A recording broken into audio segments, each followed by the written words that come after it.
नमस्कार, आप देख रहे हैं इंडिया वॉइस। मैं हूं आपके साथ अमन त्रिपाठी। रुक करते हैं एक बड़ी खबर का। चंद्रयान 3 को बड़ी कामयाबी मिल गई है। इस वक्त की बड़ी खबर आपको बता रहे हैं, चंद्रयान 3 को बड़ी कामयाबी मिल गई है। वहीं चंद्रमा पर लैंडिंग की आखिरी स्टेज पर चंद्रयान 3 पहुंच चुका है।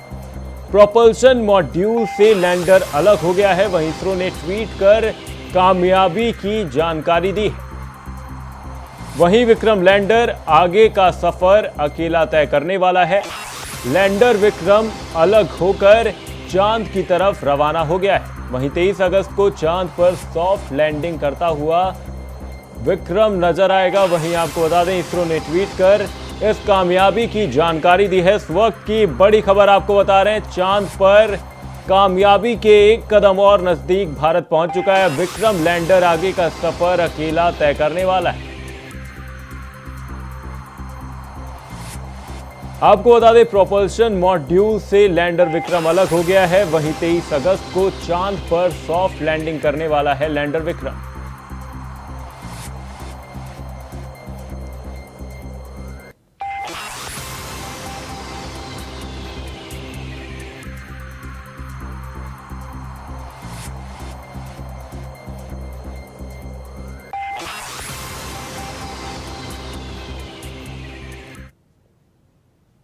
उत्तर प्रदेश के मऊ जिले की घोसी विधानसभा सीट पर होने वाले उपचुनाव को लेकर सियासी हलचल बढ़ गई है।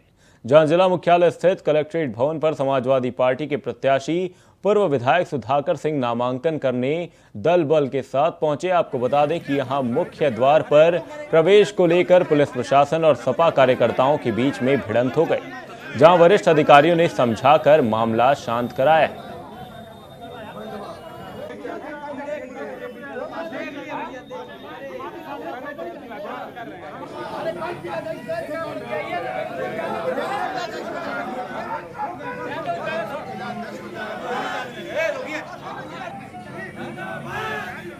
इसी खबर पर मऊ से हमारे संवाददाता प्रदीप सिंह हमारे साथ जुड़े हुए हैं। प्रदीप, मैं आपसे जानना चाहूंगा कि ये जो नोक झोंक हुई है चुनावों से पहले, क्या कुछ ये पूरा वाकया है, समझाइए।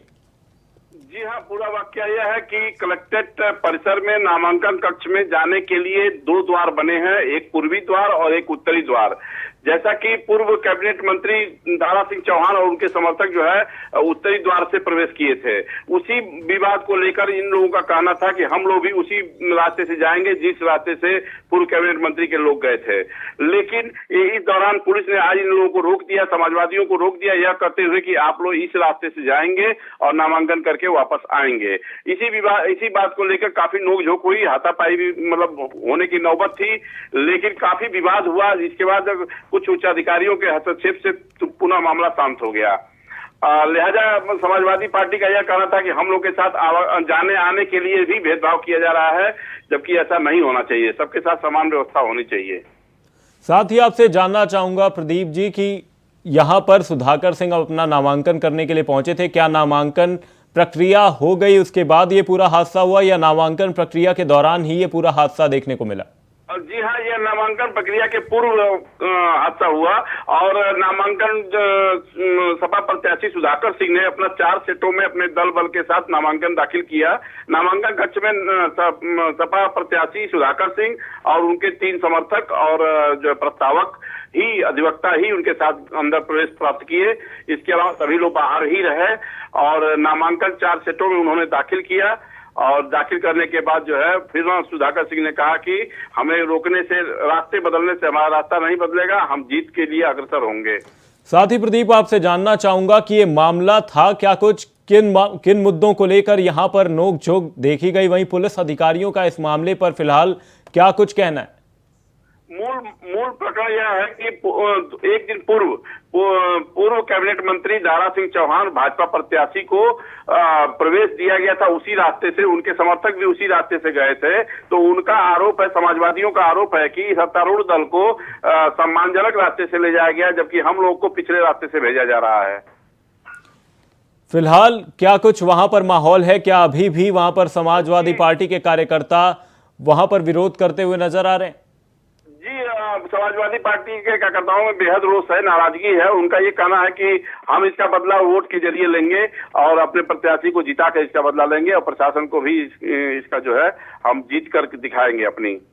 वहीं प्रदीप आपसे मैं ये जानना चाहूंगा कि अब जल्द ही उपचुनाव होने वाले हैं, जहां पर बागी नेता दारा सिंह चौहान ने कल नामांकन भरा था। आज सुधाकर सिंह समाजवादी पार्टी की ओर से नामांकन भरने पहुंचे, लेकिन इस तरह की घटना से क्या आगामी जो चुनाव है उन्हें लेकर जनता का भी थोड़ा सा झुकाव किसी और तरफ जाने का यहां पर संभावना बनती हुई कुछ नजर आ रही है?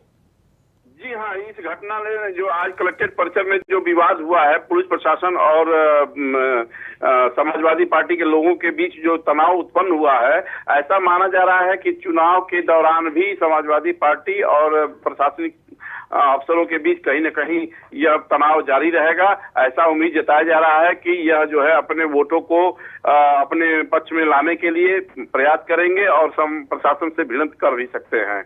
वहीं प्रदीप, साथ ही आपसे ये भी जानना चाहूंगा कि कहीं ये मामला इस तरीके से भी जोड़कर देखा जा सकता है, क्योंकि बागी नेता दारा सिंह चौहान ने यहां पर अपना कल नामांकन भरा, तो दारा सिंह चौहान पहले समाजवादी पार्टी से ही ताल्लुक रखते थे, तो क्या इसका भी रोष समाजवादी पार्टी के कार्यकर्ताओं में था, जिसके बाद से ये पूरी आज ये घटना देखी गई? समाजवादी पार्टी के लोगों का कहना है कि दारा सिंह चौहान को समाजवादी पार्टी ने विधायक बनाया था और उन्होंने सत्ता के लालच में इस्तीफा देकर यहां से गए हैं। ऐसे में इनको हराकर ही सबक हम लोग सिखाएंगे इनको कि अपना बदला जो है हराकर ही लेंगे। समाजवादी पार्टी जब तक नहीं हराएंगे इन लोगों को, तब तक चैन नहीं लेगी।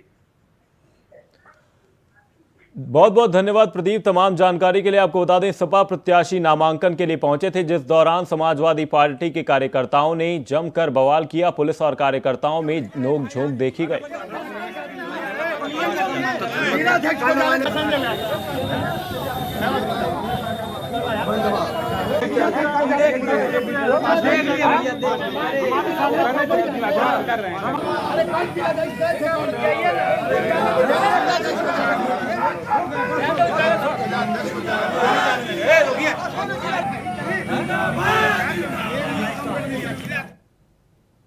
रुक करते हैं दिल्ली से आ रही अगली खबर का। दिल्ली विधानसभा के स्पेशल सत्र को बढ़ा दिया गया है। इस वक्त की ये बड़ी खबर आपको बता रहे हैं, दिल्ली विधानसभा के स्पेशल सत्र को बढ़ा दिया गया है। सत्र को एक और दिन के लिए बढ़ाया गया है। दिल्ली विधानसभा का विशेष सत्र एक दिन के लिए बढ़ा दिया गया है। इस वक्त की ये बड़ी खबर आपको बता रहे हैं, कई अहम मुद्दों पर चर्चा होनी थी। वहीं इसी बीच आज आखिरी दिन था दिल्ली विधानसभा सत्र का, लेकिन अब इस विशेष सत्र को एक दिन और आगे के लिए बढ़ा दिया गया है।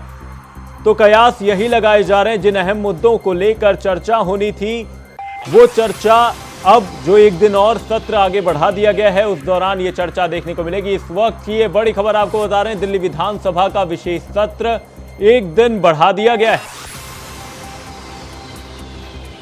आपको बता दें कि ये विशेष सत्र एक दिन के लिए बढ़ाया गया है। ये सत्र आज ही समाप्त होने वाला था। इस दौरान कई अहम मुद्दों को लेकर चर्चा होनी थी, लेकिन अब इसी बीच बड़ी खबर निकलकर सामने आ रही है कि दिल्ली विधानसभा का विशेष सत्र एक दिन के लिए और बढ़ा दिया गया है।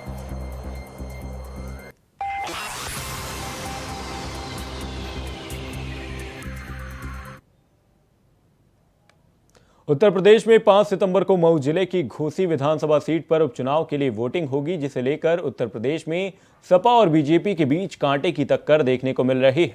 ऐसे में हाल ही में समाजवादी पार्टी से गठबंधन तोड़कर फिर से एनडीए में शामिल हुए सुबह सपा प्रमुख ओम प्रकाश राजभर लगातार सपा पर निशाना साधते नजर आ रहे हैं। अब उन्होंने एक जनसभा को संबोधित करते हुए अखिलेश यादव को लेकर बड़ा दावा कर दिया है। उन्होंने कहा कि जिस तरह से सपा ने धोखा दिया है उसका ब्याज सहित वह उन्हें लौटाकर सैफई अगर नहीं पहुंचा देते हैं तो वह अपने असली मां बाप के बेटे नहीं।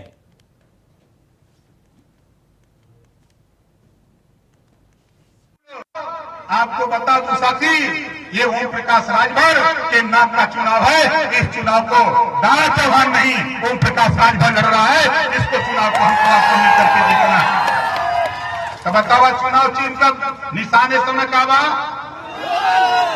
हमरे संगे बोला, हम बोलेंगे निशान का बा कमल का फूल। पिछली बार हमारे वाली दूसरे जगह भाई है ना, उन्होंने बहुत परेशान हैं बेचारे, बहुत परेशान हैं। लेकिन ये ना जाना तुमन कि घबरा मत तू लो, जितना धोखा हम दे दे वो हमारे नेतन के ओकर ब्याज सहित चक्रवृद्धि ब्याज सहित तो हम लौटा के हम सैफई न पहुंचा देवी तो सर अपने माँ बाप का बेटा नहीं। घबरा मत, आवा चुनाव मैदान में भेंट हो जाइए, यही नियम आवा चुनाव में भेंट हो जाइए, जहां चाहबा तहां हम तैयार रहिला, हम लोग तो हमेशा तैयार रहिला। इतना घमंड रहल कि ओम प्रकाश राजभर के खत्म कर दे, अरे हम का खत्म कर दे भाई, अब तू खत्म हो जुआ कि समझ ला 20 साल लगातार 27 से विपक्ष में बैठा का जुगाड़ खाली बनावा, जीता का बात छोड़ दी था। बोला सही कहते गलत कहते। प्रधानमंत्री नरेंद्र मोदी के लाल किले से भ्रष्टाचार, परिवारवाद, तुष्टीकरण की लड़ाई का ऐलान किया गया। वहीं संभल सांसद शफीकुर रहमान बर्क को पसंद नहीं आया है, जहां सांसद ने बीजेपी पर इंसानियत के खिलाफ काम करने का आरोप लगाया है और कहा कि मोदी की तीसरी बार वापसी नहीं होगी। आपको बता दें कि पीएम के ऐलान पर सांसद ने तीखी प्रतिक्रिया दी है और कहा कि इस सवाल का जवाब देने में मेरा दिल लरज रहा है। सियासत को इंसानियत के नज़रिए से नहीं देखा जा रहा है। साथ ही उन्होंने कहा कि राजनीति इंसानियत से की जाए तो मामला ठीक हो सकते हैं। तो वहीं अपोजिशन के गठबंधन इंडिया पर सांसद ने कहा कि इंशाअल्लाह अपोजिशन मुतैद होकर लड़ेगा और बीजेपी का डट कर मुकाबला करेगा।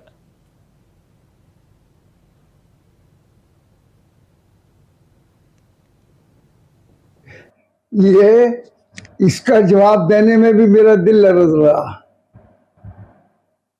अरे ये शायद दुनिया की सियासत हो, कुछ भी हो, और इस सियासत को हम इंसानियत की नजर से नहीं देख रहे। जब इंसानियत की नजर से नहीं देखते तो अपनी ख्वाहिशात के मुताबिक, अपनी मर्जी के मुताबिक हम काम करते हैं। तो अगर कि ये कहना कि भाई अब दोबारा फिर मौका मिलेगा, ये तो किसी को पता ही नहीं कि कल रिजल्ट क्या आने वाला है। लेकिन बज़ाहिर हालत यही है कि इंशाअल्लाह उनकी वापसी नहीं होगी। अब ये उन्होंने, मुझे पता नहीं किस बुनियाद पर उन्होंने ये बात कह दी, हालांकि वो तो बुनियादी मुखालिफ थे उनके। नहीं, वायरल हुआ, सब कुछ हुआ, लेकिन ये उनकी जाती राय थी। पता नहीं किन हालात में उन्होंने ये बात कह दी। हालांकि वो यानी बुनियादी एतबार से वो उस बीजेपी माइंडेड नहीं थे। बजरंग दल के मसले पर मध्य प्रदेश में कांग्रेस और बीजेपी नेताओं की बयानबाजी जारी है। कांग्रेस के वरिष्ठ नेता और मध्य प्रदेश के पूर्व सीएम दिग्विजय सिंह ने बुधवार को बजरंग दल के बारे में कहा था कि अगर राज्य में कांग्रेस की सरकार बनी तो बजरंग दल पर बैन नहीं लगाया जाएगा।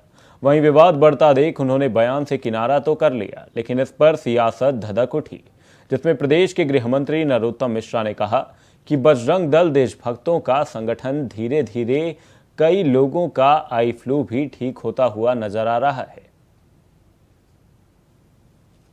बैन नहीं करेंगे, लेकिन बजरंग दल में कुछ अच्छे लोग भी हो सकते हैं, लेकिन जो गुंडा तत्व है, जो दंगा फसाद कराता है, ऐसे किसी भी व्यक्ति को नहीं छोड़ा जाएगा। दिग्विजय सिंह जी के बयान के बारे में मैं पहले बोल चुका हूं कि मध्य प्रदेश में प्रतिबंध लगाना तो दूर, प्रतिबंध की सोच भी नहीं सकते। और ये पत्र भी उस समय मैंने जो है 2-3-5-23 को जारी किया था। ये मेरी बाइट है जो उस समय मैंने बोला था कि प्रतिबंध लगाना तो दूर, इसके बारे में कोई सोच भी नहीं सकता है। किसी का आई फ्लू दूर हो रहा है, धीरे धीरे उसे अच्छे लोग नजर आ रहे हैं राष्ट्रवादी संगठन में। थोड़े दिनों में ये आई फ्लू का जाला हट हो जाएगा तो उनको समझ में पूरा आ जाएगा कि बजरंग दल राष्ट्र भक्तों का ही संगठन है। जो अभी कुछ कुछ पे आए हैं वो। मऊ जिले की घोसी विधानसभा सीट पर होने वाले उपचुनाव के लिए समाजवादी पार्टी ने स्टार प्रचारकों की लिस्ट जारी कर दी है। सपा के राष्ट्रीय महासचिव प्रोफेसर राम गोपाल यादव की तरफ से चुनाव आयोग को सपा के स्टार प्रचारकों की लिस्ट भेजी गई है। घोसी उपचुनाव में समाजवादी पार्टी ने पार्टी के नेता सुधाकर सिंह को चुनावी मैदान में उतारा है, जबकि भारतीय जनता पार्टी के टिकट पर पूर्व मंत्री दारा सिंह चौहान चुनावी मैदान में हैं।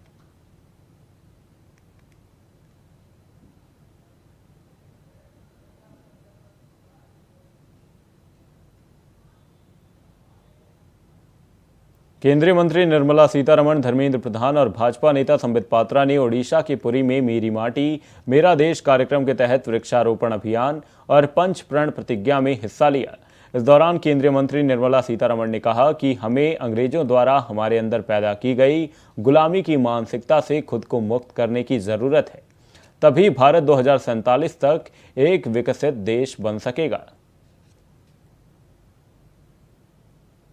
विदेशियों का राज्य के समय जो गुलामी के मानसिकता हमारे अंदर डाला गया है, उसको निकालने में हम कोशिश करना चाहिए और निकालना आवश्यक है। तब ही बनेगा 2047 में भारत देश एक विकसित देश बनेगा। आप सब लोग को भारत का गर्व महसूस करने का एक माहौल तब ही बनेगी।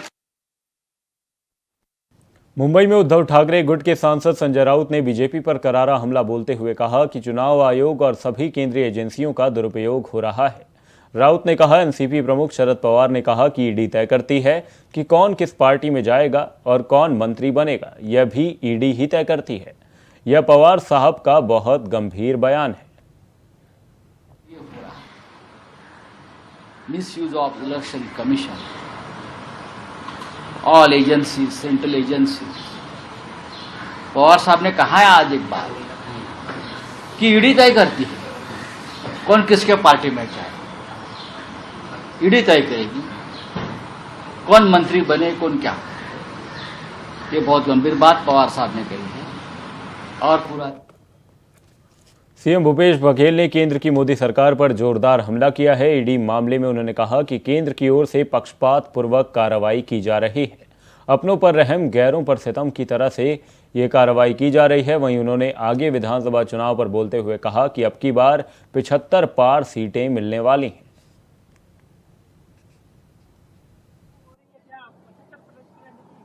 जी बिल्कुल, अब की बार 75 पार और सभी जगह हम लोग जा रहे हैं।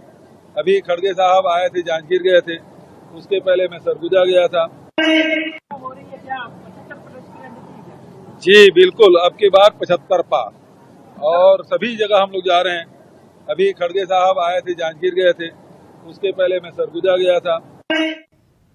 रायबरेली में एक युवक ने 30,000 रुपए गायब होने के डर से अपने ही अपहरण की झूठी साजिश रच डाली और कहानी बनाकर पुलिस को 2 दिनों तक गुमराह करता रहा। जानकारी के मुताबिक युवक 14 अगस्त की शाम से गायब हो गया था। वहीं अपहरण की जानकारी उसने खुद फोन कर अपने घर पर दी थी। वहीं अपहरण की सूचना पर पुलिस युवक की तलाश में जुट गई। वहीं एसपी के निर्देश पर टीमें बनाई गई जो 2 दिनों तक वाराणसी और प्रयागराज में युवक की तलाशी करती रही। वहीं कार्रवाई के दौरान युवक प्रयागराज रेलवे स्टेशन से बरामद किया गया। पूछताछ में आरोपी ने बताया कि 30,000 रुपए गायब होने के डर से उसने खुद के अपहरण की साजिश रची डाली और सीआईडी धारावाहिक से उसे आइडिया मिला था।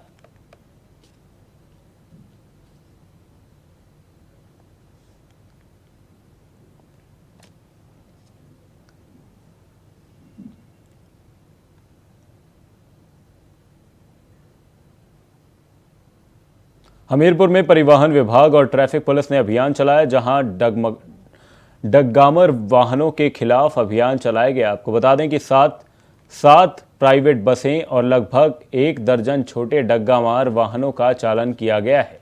तो वहीं संयुक्त कार्रवाई से संचालकों में हड़कंप मचा हुआ है। सदर हमीरपुर के तमाम चौराहों में इस अभियान को चलाया गया है।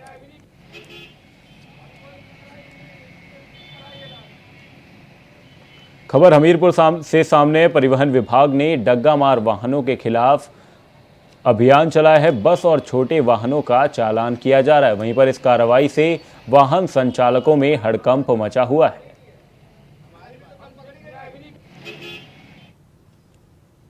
वृंदावन में बांके बिहारी के दर्शन करने आए 5 श्रद्धालुओं की दीवार के नीचे दबने से दर्दनाक मौत हो गई। जहां मौत के बाद मथुरा वृंदावन नगर निगम अधिकारी अपनी नींद से जाग उठे हैं और अब भवन स्वामी के खिलाफ मुकदमा दर्ज कराया गया है। आपको बता दें कि डीएम पुलकित खरे ने नगर आयुक्त को निर्देशित किया है कि इस तरह के जितने भी पुराने भवन जर्जर हो गए हैं उन्हें चिन्हित कर तोड़ने की कार्रवाई की जाए। हादसे के बाद जिला प्रशासन और नगर निगम प्रशासन में हड़कंप मचा हुआ है।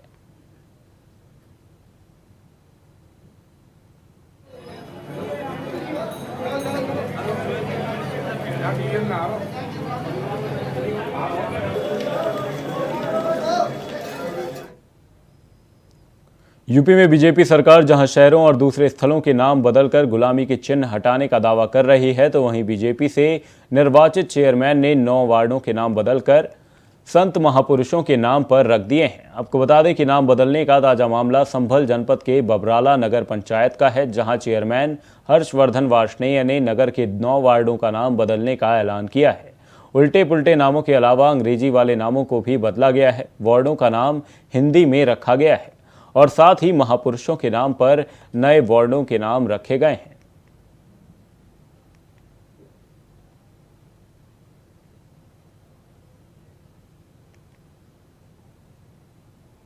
विशेष दिन था हमारे देश का स्वतंत्रता दिवस। कल देश को आज़ाद हुए 76 वर्ष पूरे को 77वां हमने स्वतंत्रता दिवस हमने कल मनाया। हमने जो पंच प्रण लिए हैं उसमें एक हमारा था कि गुलामी के जो चिन्ह हैं उनको धीरे धीरे मिटाना। तो हमारे यहाँ कुछ ऐसे वार्ड थे जिनके नाम कोई भी, हमने जब पूछा लोगों से, कोई नहीं जानता था ये किसके नाम पर हैं, कहाँ से ये आए। तो हमने उन वार्डों के नाम अपने जो महापुरुष रहे हैं, हमने उन महापुरुषों के नाम के ऊपर जिन्होंने समाज के लिए कुछ किया है उनके ऊपर हमने ये नामकरण किया है।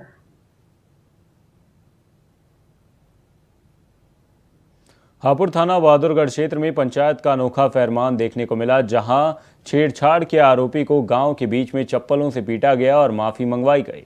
आपको बता दें कि पीड़ित युवती ने गांव के बीच में युवक को चप्पलों से खूब पीटा, जहां पंचायत में चप्पल से पीटने के बाद छेड़छाड़ के आरोपी की सजा माफ की गई।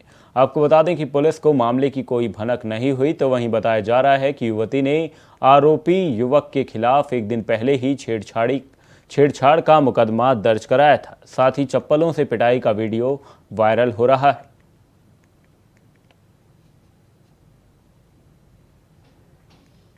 चल हाथ जोड़ के माफी मांग ले। क्या बात सुकान में चले सोनी, जितना मैंने बोला है हाथ नीचे करेगा, हाथ नीचे कर, जैसे जैसे तेरे साथ मगर इसने वैसे टॉर्चर कर करके नहीं की तरह कर, हाथ नीचे। चल हाथ जोड़ के माफी मांग ले। फिलहाल के लिए इस बुलेटिन में सिर्फ इतना ही। कहीं जाइएगा नहीं, इंडिया वॉइस पर खबरों का सिलसिला रहेगा जारी। नमस्कार।